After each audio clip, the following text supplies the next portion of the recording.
আসসালামু আলাইকুম, আমি বিএম ফসিদুল মাহাতা বলছিলাম। আজকে ইন্টারভিউ নিয়ে আমি দুটো কথা বলবো। দুইটা টার্গেট গ্রুপ হচ্ছে যে যারা ইন্টারভিউ নেন এবং যারা ইন্টারভিউ দেন, দুজনের ক্ষেত্রেই। তো আমরা যারা ইন্টারভিউ নেই তাদের একটা বিষয় মাথায় রাখতে হবে যে আমাদের ঠিক বিপরীত পাশে যে ক্যান্ডিডেট রয়েছে ওনাদের মাইন্ডসেট বা সাইকোলজির কন্ডিশনিংটা আমাদের বুঝতে হবে। ওনারা একটা ডিফারেন্ট পরিবেশে, একটা ডিফারেন্ট অবজেক্টে, তার জব নিক থেকে অথবা তার ইমপ্রুভমেন্টের আর্টস থেকে ইন্টারভিউ দিতে এসেছেন একটা পজিটিভ এনথুজিয়াজম নিয়ে। বাট আমাদের সেই লেভেল অফ আন্ডারস্ট্যান্ডিংটা থাকতে হবে এবং আমাদেরকে মনে রাখতে হবে একটা সময় কিন্তু আমরা টেবিলের ওই পাশেই ছিলাম।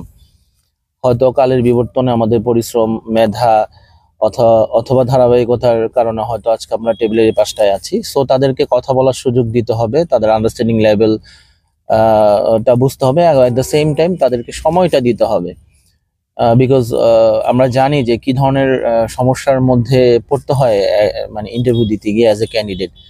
অ্যাট দ্য সেম টাইম যারা আপনার ইন্টারভিউ দিবেন তাদের তাদের অনেক কিছুই আপনাদের কনসিডার করা লাগবে। বাট সাইকোলজিক্যালি আপনারা এটলিস্ট মাথায় রাখবেন, বাংলাদেশ এক্সপেক্টেড অ্যাকচুয়ালি বিশ্ব যেভাবে পরিবর্তন হচ্ছে বাংলাদেশটা অ্যাকচুয়ালি সেভাবে পরিবর্তন হচ্ছে না, বা পরিবর্তন কিছুটা ধীর গতিতে হয়।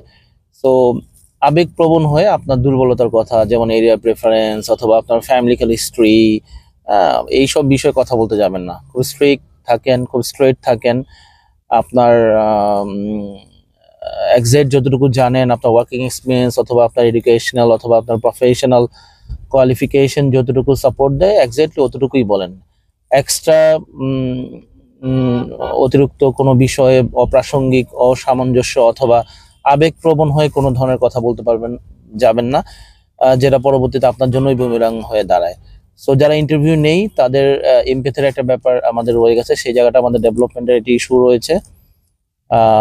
অ্যাট দ্য সেম টাইম যারা আমরা ইন্টারভিউ দেই তারা যেন আবেগপ্রবণ হয়ে ব্যক্তিগত, পারিবারিক অথবা আমাদের নিজেদের প্রেফারেন্স নিয়ে খুব বেশি কথা না বলি। একটা প্রফেশনালিজম যেন আমরা বজায় রাখতে পারি আর কি। তো থিংকসও এইটা দুই ক্ষেত্রে